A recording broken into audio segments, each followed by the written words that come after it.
Live from downtown Detroit, Local 4 News at noon starts now. We are keeping our eyes to the skies this noon, and you may see some snow showers and rain if you're heading out this afternoon. But to be honest, that sky cam doesn't look all bad with the mix of a few peaks of blue skies. Forewarned meteorologist Brandon Rue will be kicking us off this noon with a look at what to expect for the rest of today. It looks pretty good out right now. It does, part of the area, and with the clearing in some parts, we're almost at 40 degrees here in Wayne County. But you look out in Ann Arbor, 36 degrees, 36 up in Pontiac. And exact track 4D radar doesn't show much here up close, but we do have some wet weather that is just off to our west. So it's coming into Washtenaw County, coming into Livingston County, and it looks primarily like some light snow. With these temperatures, middle upper 30s, pretty much anything goes here, rain, snow wise. And over the next 2 hours or so, we'll be dealing with some of this wintry mix on the lighter side, and then through the 2-3 o'clock hour, drying out once again. Could even get back into some peaks of sun with near 40-degree temperatures. Now, this is a minor system, a nuisance, if you will, through the early afternoon. But, Rhonda, I am tracking a bigger storm later in the week. Rain to snow. Details ahead. Boy. All right, Brandon, we'll check in with you shortly. Meanwhile, we want to get to breaking news this noon from St. Clair County, where police are searching for a missing 4-year-old girl. State police are saying that Liliana Nardlini went missing in Marysville. She's believed to be with her father, Eric Nardlini, who does not have custody of her. He's believed to be driving a 2022 Chevy Silverado Burgundy or a 2018 charcoal Chevy Silverado. If you think that you have seen them, may know where they are, you should contact police right away. We're also working to get details from police about a crash at a marijuana grow operation on Detroit's east side. You can see a big hole left in a building on Gratiot. This is near Hazel Ridge. There are several marijuana plants inside, and we have calls into police to find out more about the investigation. The other big story of the day is the $1 billion Mega Millions jackpot that's going to be drawn tonight. It's the 5th largest in history, and if someone in Michigan won tonight, it would be the largest jackpot ever won in our state, and we had a big one a couple years ago. Nick Monticelli joins us now from Roseville with your odds, and we know they're not that great. Hey, so take a look. The signs themselves can't even handle the fact that this is now a $1.1 billion drawing. So what do you think the chances of winning actually are? Well, I've got good news and bad news. Eventually somebody has to win, but the chances are 1 in 302 million. Do you have your lucky numbers? Yeah. You don't want to share them? No. If there is a secret to winning the Mega Millions, nobody is sharing. The jackpot is $1.1 billion. So much it doesn't fit on most lottery signs. But even with $1.1 billion on the line, not everyone is trying their luck. I don't play it. I don't play that. Why not? That's a waste of money. It just seems like you're throwing way more away when there's a jackpot that high because everybody's paying attention to it. I am now. I didn't know it was at $1 billion. Yeah, I'm going to play. Brandon Richardson is now taking the if you don't play, you can't win approach, saying his odds are It's as good as anybody else's that play. right. Someone's got to win. Somebody got to win. Why not me? Fair, but know the odds of winning are 1 in 302 million. I did some research to ground all of us. You have better odds of getting struck by lightning. That's 1 in 15,000. You could have conjoined twins with the odds of 1 in 200,000.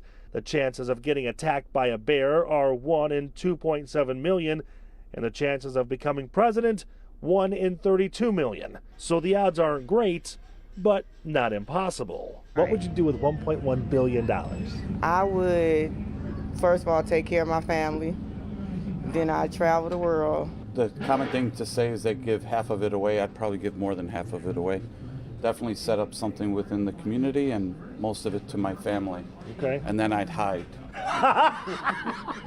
Okay, so going back to the fact that somebody has to win, It's true. In fact, January of 2021, 2 years ago, somebody bought a $1.05 billion winning ticket right here in Metro Detroit, a Kroger in Novi. So yeah, the chances are slim, but it can happen. I'm Nick Monticelli, Local 4. It can and it has right here in Metro Detroit. We're going to have all those winning numbers for you tonight on Local 4 at 11. And then tonight at 5, we're actually digging into why these jackpots are getting so high.